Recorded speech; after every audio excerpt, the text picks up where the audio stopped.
जयपुर शहर में दिसंबर की तेज ठंडी सुबह थी। मिश्रा परिवार की रसोई में अभी तक चूल्हे या गैस की आवाज नहीं आई थी। पूरा घर रजाइयों में दुबका पड़ा था। तभी घर के बड़े बेटे अनिल की आवाज रजाई से आई। आज तो हाथ पैर जम रहे। अरे कोई है क्या जो हमें चाय दे दे? तभी दूसरे कमरे से सास रत्ना की आवाज आई। अरे बेटा, तेरी ही तरह सब रजाई में घुसे पड़े हैं। कौन जाएगा इतनी ठंड में? वैसे तेरी जोरू सो रही होगी बगल में, उसे बोल थोड़ा उठने का जोर लगाएगी और सबके लिए चाय नाश्ता बनाएगी। हाँ, बहुएं तो जैसे रोबोट है जिन्हें ठंडी नहीं लगती। माँ जी, आज चाय नाश्ता मत बनवाना, मैं नहीं जा रही रसोई में, आज बड़ी ठंड है।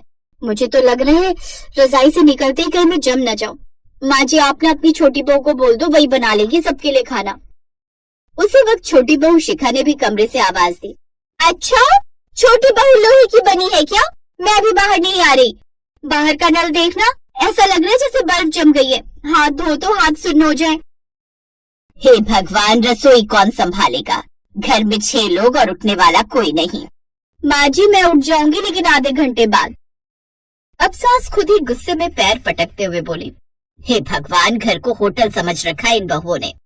तभी अचानक से रसोई से ठक ठक की आवाज आई, जिसे सुनकर सभी चौंक गए। हैं? कौन है रसोई में? अब सास खुद ही किचन में गई, लेकिन वहाँ का हाल देखकर हैरान रह गई। हाय राम, रसोई शिमला बनी पड़ी है। तभी सास गैस जलाने की कोशिश करती है। अरे ये क्या, ये सिलेंडर भी लगता है खत्म हो गया। अरे ओ रजत, तूने सिलेंडर बुक नहीं करवाया था क्या? तभी छोटा बेटा रजाई से झांकते हुए अपने कमरे से बोला। ओ, भूल गया माँ, आज चूल्हा जलाकर उसी से काम चला लीजिए। अरे जमाना जुगाड़ करता था, मैं नहीं। मैं तो एलपीजी वाली औरत हूँ, मुझसे ये चूल्हा नहीं जलता। ये तो बस तुम्हारी दादी माँ का शौक था। इतने में बड़ी बहू बोली। माँ जी, आप चूल्हा जला लीजिए, मैं मोबाइल पर आपकी रील बना दूंगी, सच में वायरल हो जाएगा। अरे चुप, मुझे सोशल मीडिया वाली शेफ नहीं बनना। ऐसा कहकर वो भी रसोई से बाहर निकल आई। फिर तभी घर का सबसे मजबूत किरदार यानी कि दादी जी अपने कमरे से बाहर आती हैं, कांपते हुए, लेकिन फिर भी उनकी आवाज बिल्कुल शेर जैसी थी। क्या हो गया? क्यों तुम सबने हल्ला मचा रखा है? सर्दी है, कोई तूफान थोड़ी आया है। अब ठंड की वजह से तो हम नाश्ता करना नहीं छोड़ सकते ना। लेकिन माँ जी, रसोई में तो बर्फ जमी पड़ी है। जमा है तो पिघला लो। चलो हटो, रसोई मुझ पर छोड़ो। तुम सबको ठंड लग रही है ना, तो घुसी रहो रजाइयों में, लेकिन इस बुढ़िया में अभी भी दम है अपना और अपने परिवार का पेट पाल सके। उनकी आवाज से दोनों बहुएं भी बाहर आ गई। बाय गॉड, ये दादी माँ को भी चैन नहीं है। एक हम है जवान खून, जिनसे बिस्तर नहीं छोड़ा जाता, और एक ये है 80 साल की बूढ़ी दादी, जिन्हें इस उम्र में भी चैन नहीं पड़ता। अब दादी सास ने लकड़ी का पुराना चूल्हा निकाला, जिसे देखकर सिया चौंक गई। दादी, ये अभी भी घर में है? हाँ बहू, तुम लोगों के फैशन बदलते हैं, पर हमारा जुगाड़ कभी आउट ऑफ फैशन नहीं होता। हमें तो आज भी यही चूल्हा भाता है, तेरी सास की तरह नहीं कि बस सिलेंडर के भरोसे ही बैठे रहे। कुछ भी मत बोलिए माँ जी, भूल गई आप जब मैं नई नई ब्याह कर आई थी, तब आप इसी पर मुझसे खाना बनवाती थी। हाँ, क्योंकि इससे फालतू के सिलेंडर के पैसे भी बचते हैं और खाने में स्वाद भी आता है। लेकिन तुझे क्या, तुझे तो इन सब से जैसे कोई फर्क ही नहीं पड़ता। अरे आप सब लड़िए मत, और आप ये बताइए दादी माँ कि आप ये चूल्हा जलाएंगी कैसे, क्योंकि छत पर रखी लकड़ियाँ तो गीली भी होंगी। अरे तू बस देखती जा, तुम्हारी दादी सास तुम्हारी सास की तरह निकम्मी नहीं है, बल्कि जुगाड़ एक्सपर्ट है। ये माँ जी तो बस मेरे पीछे ही पड़ी रहती हैं। रजत बेटा, तू छत से लकड़ियाँ उठा ला। अपनी दादी के कहने पर वो झट से छत पर रखी लकड़ियाँ ले आता है, और अब दादी चूल्हा जलाती हैं, जिसके बाद वो सबके लिए उसमें चाय बनाती है। चाय पीकर सब लोग एक बार फिर बिस्तर में घुस जाते हैं। फिर कुछ देर बाद रसोई से धुआं निकल रहा था, पर महक धुएं से ज्यादा आलू की टिक्कियों की आ रही थी। उसकी खुशबू से सब लोग उठकर बैठ गए। वाह, क्या खुशबू आ रही है। लोगों की बहुएं कितनी अच्छी होती हैं ना, जो बढ़िया बढ़िया नाश्ता बनाकर खिलाती हैं।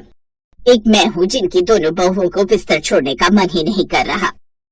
तभी दादी सास ने रसोई से आवाज दी। अरे कमबख्तो, तुम सबकी ठंड चली गई हो तो अब आकर नाश्ता भी कर लो। दादी सास की आवाज सुनकर सभी बाहर आ गए। अरे ये क्या माँ जी, आप क्यों नाश्ता बना रही हैं? तो क्या करूँ, भूखी रहूं? तुम बहुओं को तो अपने घर की चिंता है नहीं। तुम सब ठंड से लड़ते रहो, लेकिन पेट गर्म रखना भी जरूरी है। सोचा क्यों ना एक बार फिर पुराने दिनों की तरह चूल्हे पर गर्मा गर्म नाश्ता बनाओ। अरे वाह दादी, आप तो कमाल कर गई। भले ही हम सब ठंड से जमे पड़े हो, पर दादी का जज्बा नहीं जमता। दादी सर्दियों का क्लासिक नाश्ते की तैयारी कर रही थी, जिसमें आलू की चटपटी टिक्कियाँ, बेसन का मसालेदार चीला और साथ में गुड़ वाली चाय। दादी माँ, ये गुड़ वाली चाय क्यों? सर्दियों में मीठा पेट में आग जलाए रखता है। ये सब जो आज बनाए हैं ना, ये है सर्दियों का गर्मा गर्म नाश्ता। शिखा हंसते हुए बोली। अरे वाह दादी माँ, आप तो मास्टर शेफ निकली। मास्टर शेफ नहीं, मजबूर शेफ हो। जब बहुएं रजाई में मिल जाए ना, तो बूढ़ों को ही चूल्हा जलाना पड़ता है। ये सुनकर दोनों बहुएं सिया और शिखा शर्मा गई। दादी माँ तो हमें ताने दे रही हैं। जो भी हो, आज नाश्ता बनवा कर ही मानेंगी। सब हमारे मत्थे आएगा। लो, अब आ गई महारानियाँ, चलो आओ काम बांट लो। दादी, हम आपकी बहुएं हैं, रानियाँ थोड़ी। अरे रानियाँ ही तो हो, लेकिन रजाई की जब देखो उसी में घुसी रहती हो। चलो अब काम करो। तभी सिया ने कहा, अरे ये क्या, नल में तो पानी ही नहीं आ रहा। लगता है आज नल जम गया है। अब तो घर का कोई काम नहीं हो पाएगा, बर्तन भी नहीं धुलेंगे। अरे वो काम चोर, अकल की दुश्मन। अब दादी नल जम गया तो पानी कैसे लाए? अरे उस नल के ऊपर गर्म पानी डालो ना, अपने आप ठीक हो जाएगा। सिया ने झट से गर्म पानी किया और नल पर डाला। कुछ ही देर में नल चल पड़ा। देखा अकल की दुश्मन हो, अगर जुगाड़ का ज्ञान हो तो सर्दी भी हार जाती है। ये सुनकर तीनों सास बहू एक दूसरे को देखने लगी। फिर धीरे धीरे रसोई में टिक्कियों की खुशबू, चीले की महक और गुड़ की चाय की सौंधी सुगंध फैल रही थी। रसोई की खुशबू बाहर तक फैल गई थी। तभी पड़ोसन शकुंतला चाची आ धमकी। अरे काकी, ये कैसी खुशबू हमारे घर तक आ रही थी। मुझे लगा तुम्हारे यहाँ तो भंडारा चल रहा है, इसलिए सोचा मैं भी जी माऊं। हाँ चाची, आप भी आ जाइए, आज दादी माँ ने खास नाश्ता बनाया है। अच्छा, तो रजाई की बहू ने दादी को काम पर लगा दिया। सिया और शिखा का चेहरा लाल हो गया। दादी माँ और सासू माँ क्या कम थी जो पड़ोस की आंटियां भी बहू को ताना मारेंगी। आखिरकार दादी ने सबको गर्मा गर्म टिक्कियां परोसी। चीला, चटनी, दही और गुड़ की चाय के साथ साथ पूरा घर नाश्ते पर टूट पड़ा। वाह दादी माँ, पुराने दिन याद आ गए जब बचपन में आप कभी कभी हमें सर्दियों में ये गर्मा गर्म नाश्ता बनाकर खिलाती थी। हाँ, लेकिन आज भी आपके हाथों में वही स्वाद है। सच कहूँ दादी, आपके हाथ की टिक्की का स्वाद किसी होटल में नहीं मिलता। हाँ दादी माँ, आप रोज ऐसा नाश्ता बनाएंगी? चुप कर, अपनी बूढ़ी दादी सास से ऐसे बोलते हुए जुबाना खिसे थारी। तुम मजे से रजाई में घुसी रहो और ये बुढ़िया काम करे। मैं तो बस तुम सबको सर्दियों का गर्मा गर्म नाश्ता खिलाना चाहती थी। दादी, हम तो मजाक कर रहे थे, लेकिन आज आपने रसोई ही नहीं, दिल भी गर्म कर दिया। बहुओं, घर तभी घर होता है जब रसोई से धुआं नहीं, खुशबू उठे। और वो खुशबू मिलजुल कर बनाए गए खाने की होती है। सच कहूँ माँ जी, आज के नाश्ते में सिर्फ स्वाद नहीं, प्यार भी मिला है। दादी ने प्यार से कहा, बहुओं, सर्दियाँ सिर्फ कंबल में छुपने के लिए नहीं होती, घर को, रिश्तों को और दिलों को गर्म रखने के लिए भी होती हैं। पूरा घर मुस्कुराया। रसोई की गर्माहट ने सबके मन की ठंड मिटा दी।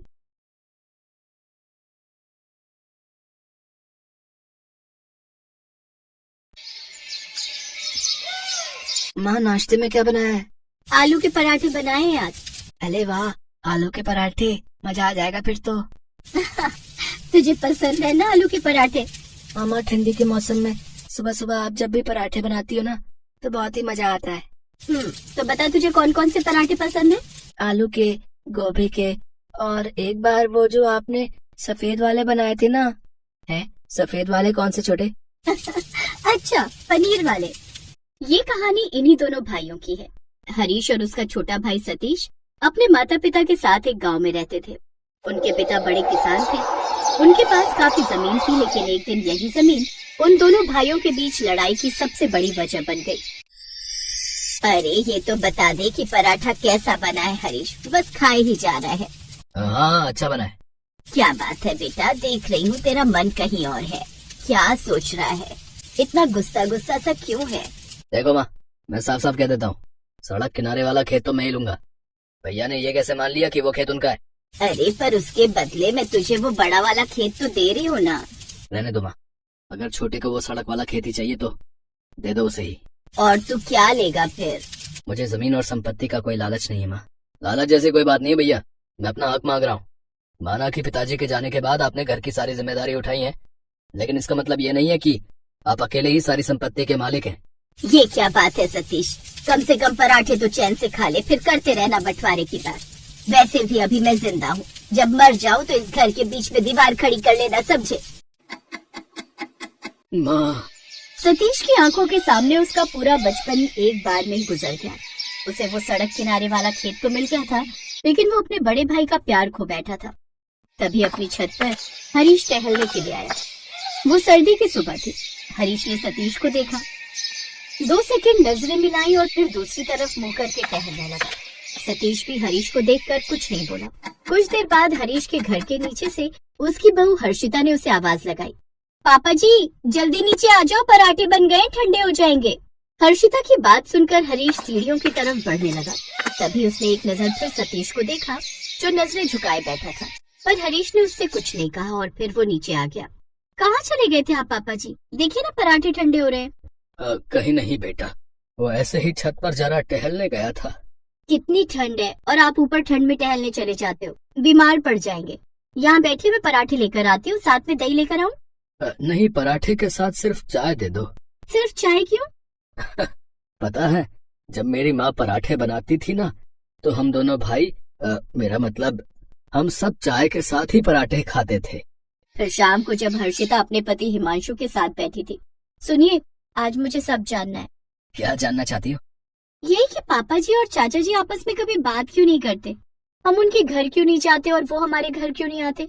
आप हमेशा टाल देते हो, पर आज मुझे सब जानना है कि आखिर ऐसी क्या बात हो गई दोनों भाइयों के बीच। अच्छा बाबा, धीरे बोलो, सब बताता हूँ। उस दिन हिमांशु ने हर्षिता को सारी बात बता दी। सारी कहानी जानने के बाद हर्षिता दुखी हो गई और वो सोचने लगी कि कैसे दोनों परिवारों को एक किया जाए। सुनो, आपसे जरा एक काम है। हाँ, क्या हुआ बताओ। मुझे ना वो दादी वाला चूल्हा चाहिए। हंस क्यों रहे हो? आजकल की बहुएं भी ना, उन्हें चूल्हा दो तो कहती हैं कि गैस चाहिए, और अगर गैस दो तो कहती हैं कि चूल्हा चाहिए। ज्यादा मजाक बनाने की जरूरत नहीं है, आप बस उतना करो जितना कहा मैंने। अच्छा बाबा, ठीक है। पता नहीं स्टोर में कहाँ किस कोने में पड़ा होगा। हाँ तो जिस भी कोने में पड़ा हो हम मिलकर उसे ढूंढ लेंगे। अरे पर तुम्हें करना क्या है? दादी के चूल्हे का? क्या आप नहीं चाहते कि चाचा जी हमारे साथ आ जाए, दोनों परिवार एक हो जाए? धीरे बोलो हर्षिता, पापा जी ने सुन लिया तो तुम्हारे साथ साथ मेरी भी डांट पड़ेगी।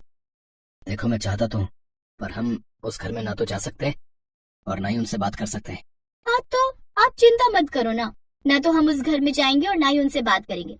आप तो बस देखते जाओ, चाचा जी खुद ही चले आएंगे। इम्पॉसिबल। हिमांशु की बात सुनकर हर्षिता मुस्कुरा दी और फिर अगली सुबह उसने अपनी दादी सास की वही साड़ी और स्वेटर पहना जो वो अक्सर पहना करती थी। उसके बाद उसने छत पर चूल्हा चलाया और गर्मा गर्म पराठे बनाने लगी। तभी बगल की छत में सतीश टहलने आया। गजब की सर्दी पड़ रही थी तो उसके हाथ में एक चाय का कप भी था। फिर उसकी नजर जैसे ही हर्षिता पर पड़ी, उसके हाथ से वो चाय का कप छूटकर नीचे गिर गया और टूट गया। उसे हर्षिता में अपनी माँ नजर आ रही थी। जैसे ही हर्षिता ने देखा कि उसके चाचा ससुर उसे ही देख रहे, तभी उसने जोर से आवाज लगाई, सभी लोग आ जाओ भाई, गर्मा गर्म पराठे बन रहे हैं, चाय के साथ बढ़िया पराठे खा लो। देखो तो कितनी बढ़िया खुशबू आ रही है, जो पहले आएगा वो पहले खाएगा। हर्षिता की बात सुनकर नीचे खड़ा हरीश भी हैरान था। उसे कुछ समझ नहीं आ रहा था कि हर्षिता कैसी बातें कर रही है, पर हिमांशु पास खड़ा मुस्कुरा रहा था।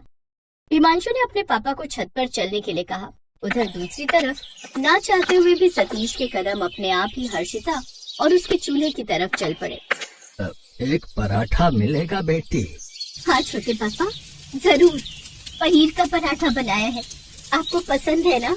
इतना सुनते ही सतीश ने झट से पराठे का निवाला खाया और फूट फूट कर रोने लगा। ये सब देखकर पीछे खड़ा हरीश हैरान था। वो तुरंत सतीश के पास आया और रोते हुए बोला, कैसा लगा छोटे, पनीर का पराठा? अगले ही पल हरीश किसी छोटे बच्चे की तरह अपने भाई